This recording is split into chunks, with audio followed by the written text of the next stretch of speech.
Good morning. Welcome to CIC. I hope you had a fantastic week.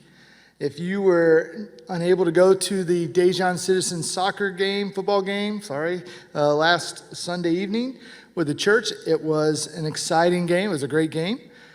Within the first minute, Daejeon scored a goal, and it was awesome. Like within the first, minute, there was a goal scored, and we were having a great time.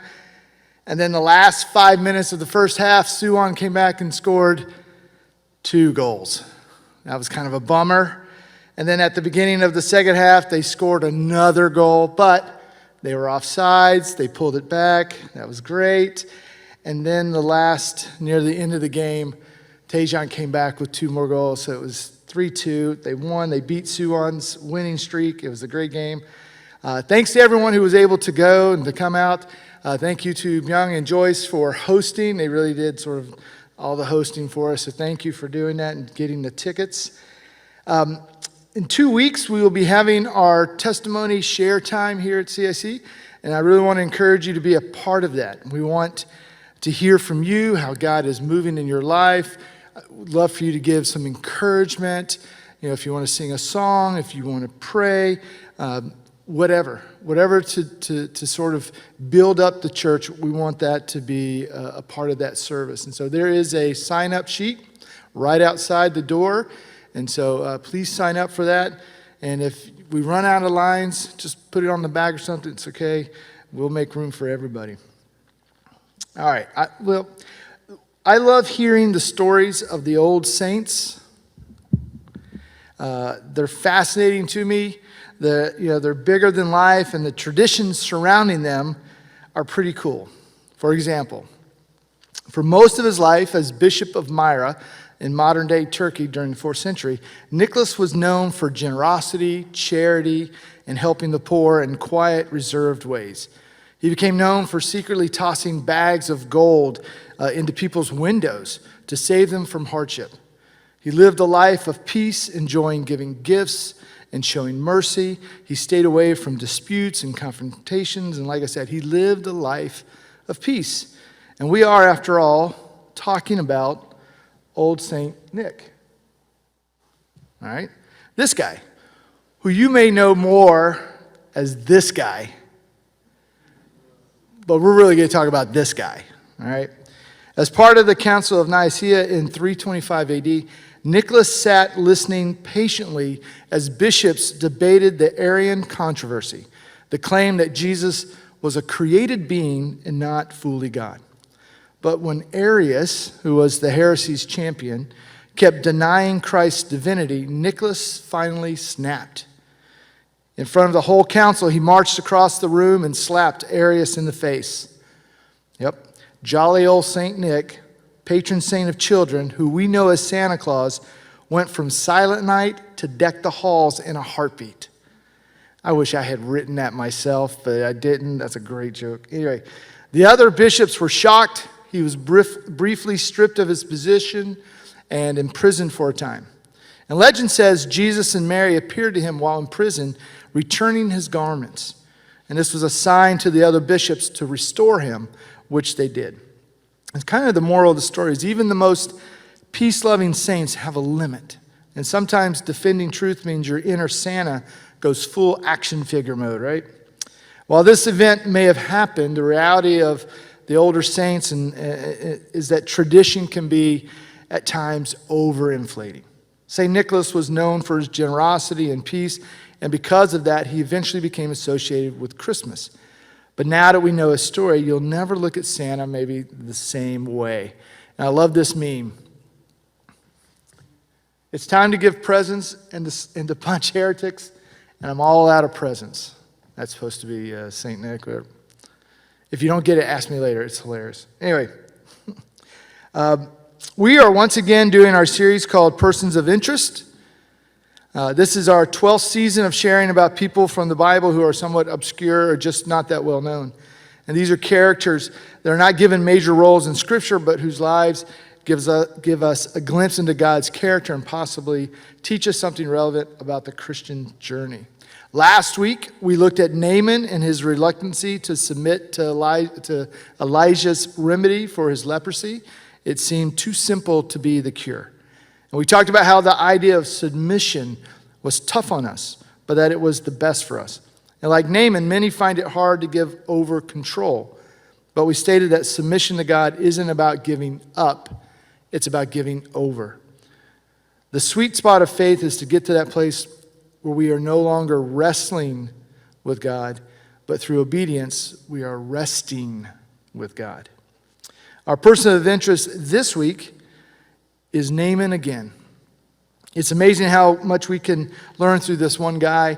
But remember, this guy went from not knowing God to believing in God. And isn't that sort of the same story we all have? The way you got there may be different, but at some point, most of us got nudged into God's path and had an experience with him that transformed us. And that's worth talking about.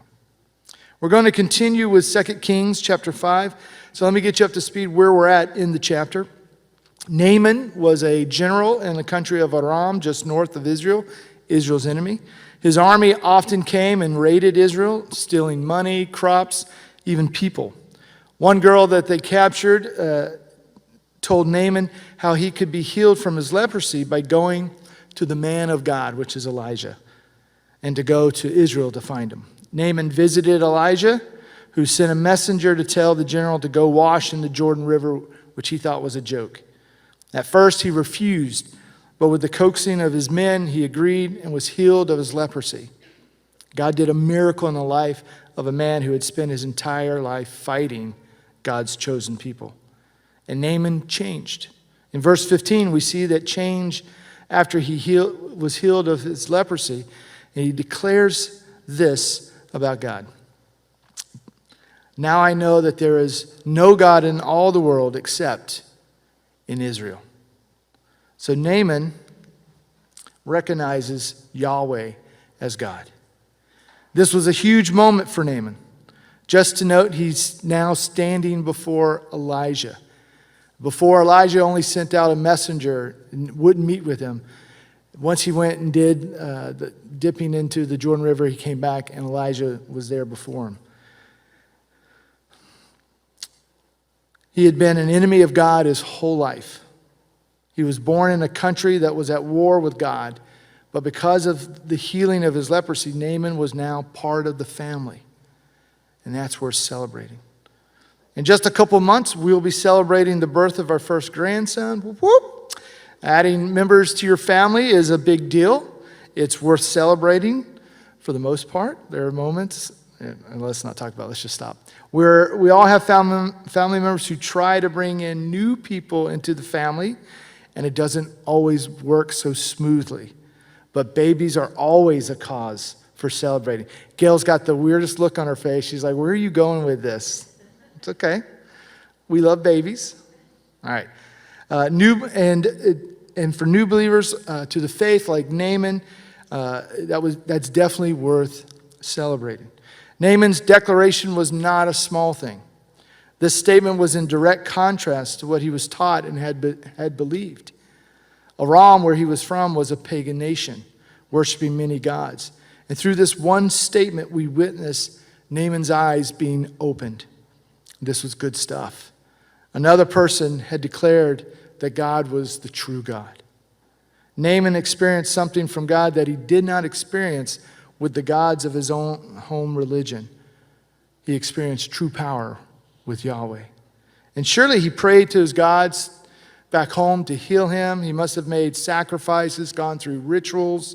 He certainly had done all sorts of things in order for his gods to free him of his leprosy.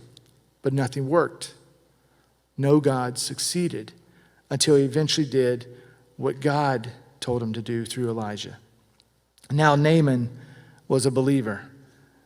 And how did he show thanks? Verse 15 and 16. So he's talking to Elijah. So please accept a gift from your servant. But Elijah replied, as surely as the Lord lives, whom I serve, I will not accept any gifts. And though Naaman urged him to take the gift, Elijah refused. So Elijah refuses Naaman's gift. You know, when France offered the United States the Statue of Liberty in the late 1800s as a symbol of friendship, it wasn't instantly embraced. The U.S. government hesitated, not because they disliked the gift, but because they didn't want to pay for the pedestal it would stand on. Some wanted to decline the gift. Have you ever seen the pedestal? It's bigger than the statue. It's massive. And for years, the statue sat in pieces in crates while debates raged. The U.S. almost refused the gift of Lady Liberty. It took a private fundraising campaign led by publisher Joseph Pulitzer to finally get enough money for the pedestal to be built so that the Statue of Liberty could be assembled and displayed. Imagine if America had not, if they had said no thanks to France. One of the world's most recognized symbols of freedom would not have stood in New York Harbor. But Elijah did not hesitate. He flat out refuses Naaman's gift, his payment. Elijah wanted to make it crystal clear that Naaman's healing was a gift from God, not something that could be bought or earned. Naaman had come from a pagan nation where healers and priests and prophets often charged for their services. If Elijah had taken the gift, Naaman might have thought he had paid for his healing.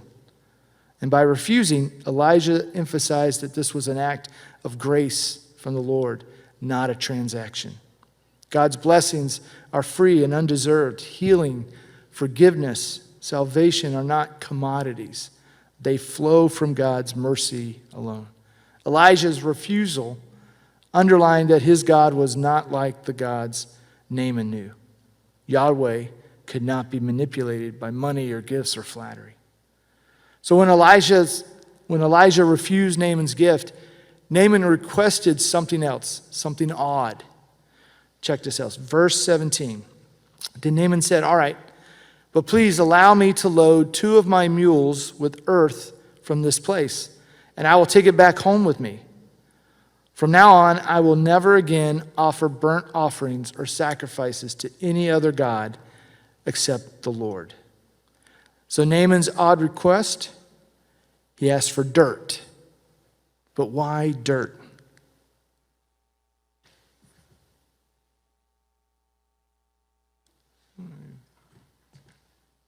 하루 15분씩 영어를 말로 뱉으니까 훨씬 입도 빨리 jar 트이고요. of dirt 영어를 going 보고 to 습관 hell? 기르면서 돈까지 버는 영어는 스피킹 맥스의 돈 버는 영어인데요.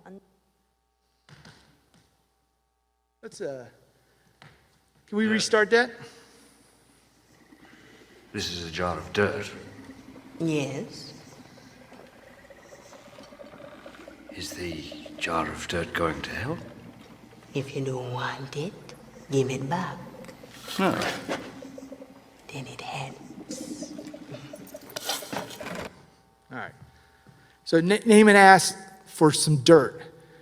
And what does Naaman want to do with the dirt? It's a weird request, but we know it's going to help.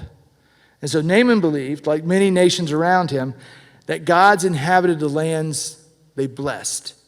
Therefore, if God was the God of Israel, God inhabited the soil, and Naaman wanted to take some back with him. He wanted to bring God with him back to Aram.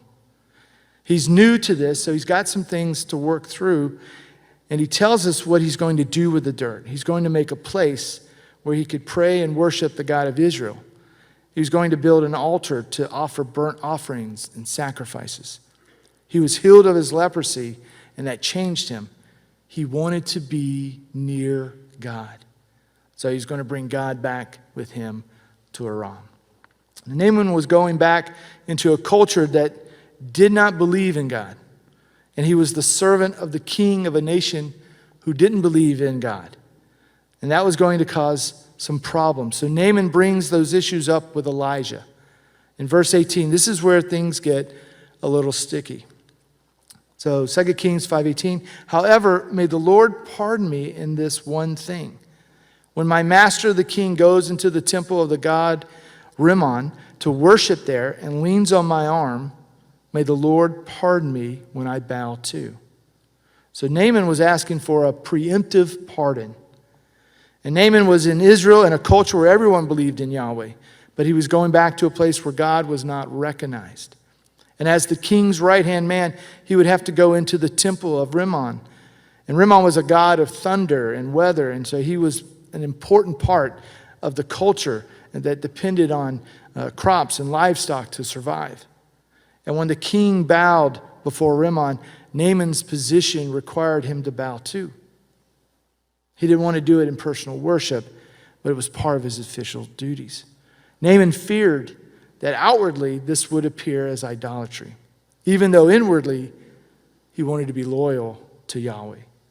And Naaman asked for forgiveness for this action. Elijah's response to Naaman is very interesting, and it's something we have to sort of walk through because it might be surprising. So go in peace, Elijah said. So Naaman started home again. Elijah's reply to Naaman's problem is a simple, go in peace. It sounds like he's saying, no worries, do what you got to do. God knows your heart. Go in peace. So let's talk about peace for a moment, and then we'll come back to Naaman and Elijah, because Naaman is about to head back to his home country where no one recognizes God. And this is good to talk about this, since we live in a world that doesn't recognize God either. Psalms 34:14 tells us, turn from evil and do good, seek peace and pursue it. So seek peace and pursue it. That sounds good. That sounds like something God would call us to do. But in the ancient world and even our modern world, too often this is not the course that is taken. Peace is hard to pursue. When there are differences, there always seems to be arguments and conflicts, even wars. We've all seen it online, social media blasting and angry rants, people crashing out over the silliest of things. And it happens too often, too easily, even in the church. Peace is hard to hold on to. I remember being at a conference in Atlanta, Georgia once, and we were using the local train system, the MARTA, to go back and forth from the conference center and the hotel. And so one night we were leaving the conference and we're all at this train station trying to go back to the hotel. And while we're waiting, a conversation starts up across the tracks between these two guys. And then the conversation turned into a loud discussion with more people joining in, which then turned into an argument across the tracks. And the crazy thing about the argument was that it was between pastors talking about baptism. If pastors can get this heated about peripheral things of the faith, how easy is it for the general public to get that intense with one another over things that they feel matter to them? What do we gain by shouting at those who believe differently than we do? What benefit comes from angry tweets or ranting videos? So often when we shout and elevate the conversation, we don't gain a listener, we gain an enemy. If Jesus is the Prince of Peace, then peace is the way to live. Paul instructs us to be people of peace. Romans 12, bless those who persecute you. Don't curse them. Pray that God will bless them. Be happy with those who are happy and weep with those who weep. Live in harmony with each other. Don't be too proud to enjoy the company of ordinary people. And don't think you know it all. Never pay back evil with more evil. Do things in such a way that everyone can see you are honorable. And this is the most important part. Do all that you can to live in peace with everyone. Peace is the way. Do all that you can to live in peace with everyone. But there is a limit to that. Do all you can, but not at the cost of your faith. Let's go back to Elijah and Naaman. What was Elijah saying with go in peace? Was this a release from guilt? Did Elijah give Naaman like a free pass? And the answer is complicated. So stay with me here. In part, yes. Elijah was not condemning Naaman about bowing when the king of Aram worshipped Rimmon. Naaman wasn't worshiping that God. Elijah knew God knew Naaman's heart. So he did not burden him with guilt before sending him on his way. And technically, actually, Elijah doesn't really give him an answer. Go in peace was a common farewell, not a statement of permission. And although if I was sitting there and he had said that to me, I too would have probably taken it as like, okay, I'm good to go. But it certainly was not a blanket absolution. It wasn't meant as a permanent permission slip. The text leaves room for God to work in Naaman's conscience, in his heart. Elisha neither approves nor rebukes. He simply entrusts Naaman to God's ongoing work. I want you to see this as I read it. Many scholars see this as an example of gracious flexibility for a new believer in a difficult cultural context, rather than a permanent moral loophole. Maybe Naaman found a way to worship Yahweh without appearing to worship Rimmon. We never hear any more about Naaman after this chapter. Maybe he found a place in Aram where he could live out his faith without appearing to compromise it. We just don't know. And this is a really difficult situation, a really difficult question. How do we live out our faith in front of others, especially in front of those who don't know God or who are hostile to God? In one sense, we want peace and grace to be the answer. But we also want loyalty, faithfulness to God to win out. We have this example of Elijah and Naaman, and it seems grace is the answer. But then we have other examples like Shadrach, Meshach, and Abednego, where loyalty, no matter the cost, is the answer. And you remember the story of these three guys in Daniel chapter 3. There were three young Jewish men who served in King Nebuchadnezzar's court in Babylon during the Babylonian exile. The king built this massive golden statue and commanded everyone to bow down to it when the music played, threatening death in a blazing furnace for anyone who refused. And when the music played, Shadrach, Meshach, and Abednego stayed standing, openly refusing to worship the idol because they were loyal to the one true God. And they told the king that God could rescue them. But even if he didn't, they still wouldn't bow. Nebuchadnezzar, furious, had them thrown in the furnace. The furnace was so hot it killed even the guys who were carrying them, the soldiers carrying them into it. And inside the king saw not 3 men, but 4, walking around unharmed. And when the 3 came out without even the smell of smoke, Nebuchadnezzar praised their God and decreed that no one should speak against the God of Israel. Because of their trust and loyalty to God, they were saved from the furnace, they were promoted in Nebuchadnezzar's court, and God was praised. The world is a complicated place, and the answers don't always seem so clear. Do we let grace lead us? Yes. Do we demonstrate loyalty and faithfulness to God in all we do? Yes. Then what's the answer? All week I've wrestled with this, trying to figure out, okay, how am I going to present this? What's the answer? And here's how I want to tell you. Here's the answer. Ready? Go in peace. That was Elijah's answer. No situation is the same. Everyone enters situations differently. And the only thing that does not change in a situation for believers is God. Naaman, Shadrach, Meshach, Abednego entered their situations differently. Naaman became a believer, which was different than his home country. Shadrach, Meshach, and Abednego were already believers, but were taken from their home to a different country. I know a pastor who found his way into North Korea by making bread. And through that process, he evangelized many people, but he could not openly talk about God. He was an undercover Christian, not able to openly display his loyalty to God or show his faith, but he managed to convert others to Christ. Unfortunately, he eventually was discovered and lost his life for it. He was a Christian who had to hide his faith so that he could share his faith. That's why I'm hesitant to give you a black and white, hard and fast answer that covers every situation. I don't think there's one that exists. But if I were to try to encapsulate an answer for you on how to live in peace with everyone while not compromising your walk with God, here's what I would say. And I think we start with grace while moving towards fullness of faith. Naaman's situation wasn't black and white.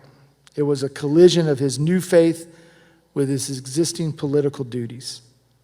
God's willingness to meet him in that space shows that faith can grow even in imperfect circumstances, and that God can use believers even before they have things figured out. Even in moments where grace needs to abound. Even seasoned believers don't have everything figured out, and they need grace to help move them towards the fullness of faith. This passage has been a bit of a hodgepodge of stuff for us to go through. There's been a lot of random stuff happening, from Naaman's eyes being opened, to Elijah refusing a gift, to special forgiveness for bowing before a foreign god. It's just a lot of crazy stuff in this chapter. Naaman's story reminds us that following God isn't always clean cut or free from tension. Some situations like his require grace, patience, and the trust that God is still at work in us, even when the path isn't perfectly clear. Other situations, like the one Shadrach, Meshach, and Abednego found themselves in, call for bold, unwavering loyalty no matter the cost. And the wisdom lies in knowing which moment you're in. And that comes only from walking closely with God, from moving towards fullness of faith. So whether you're stepping into faith for the first time like Naaman, or standing firm in the fire like those young 3 men, let your heart be anchored in God. Let grace lead you. Let loyalty steady you. Let peace guide you. And as you go, may you hear the same words Elijah spoke to Naaman, words that still hold power for us today. Go in peace. Let God lead you with his grace, and draw closer to God with your faithfulness. Let me give you what we've been kind of talking about today. Peace is the way. And how do we live in peace with everyone while not compromising our walk with God? Start with grace, and then continue to move towards the fullness of faith. Let's pray together. Let's have a time of reflection. And I guess since we sort of started with peace, where are those places in our lives that we could lead with peace? Where are those moments where grace is the answer? And we know that that's how God started with us. He didn't require anything out of us except to accept his son, grace. He did the work. He created the way. And all we had to do was step in it. But he doesn't leave us there. He draws us closer, wanting us to live a life full of faith. And while Scripture does give us some leeway in moments, there was a phrase, not everything is beneficial, but things are permissible. And I want us to be careful with that statement. But it's through grace and being connected with Christ that we live life. Let's just reflect on that.